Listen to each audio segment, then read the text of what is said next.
Друзья, я знаю, что меня смотрят очень много подписчиков ингушей по своей национальности, не только в России, но и далеко за ее пределами. И у меня для вас есть очень хорошие новости.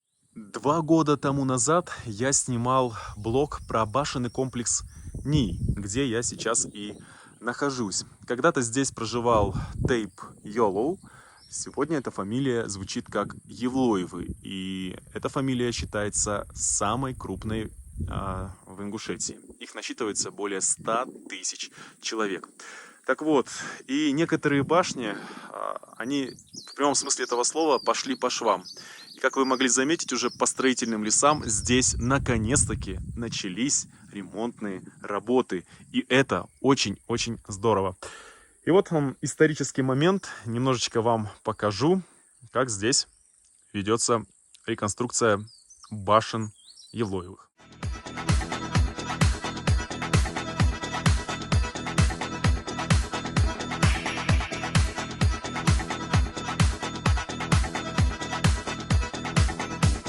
Вот он, исторический момент. Эти камни вытащили из боевой башни, чтобы провести грамотно реконструкционные работы. Их, конечно же, вернут до единого обратно. Здесь уже, видите, подрыли фундамент для того, чтобы его подлить и сделать все по технологиям, и чтобы башня, в конце концов, потом не разрушилась. Я сюда вот загляну, хотя это сейчас небезопасно, но для вас я это сделаю. Многим же интересно.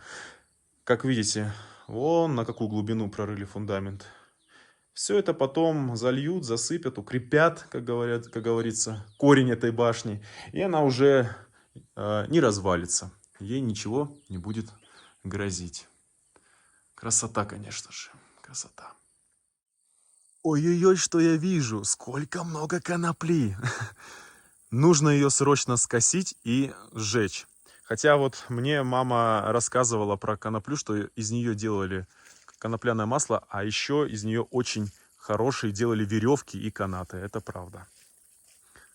Но надо ее скосить. Здесь хотят восстановить жилую башню. Напоминаю, что у ингушей были и до сих пор есть боевые башни и были жилые башни.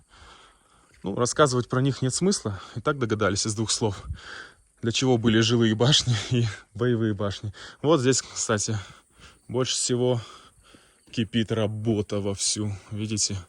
Правда, так секрет строительства ингушских башен до сих пор неизвестен. Сейчас уже, конечно же, будут все делать из современных материалов.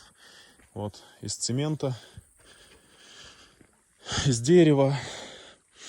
Вот. Ну, молодцы, похвально.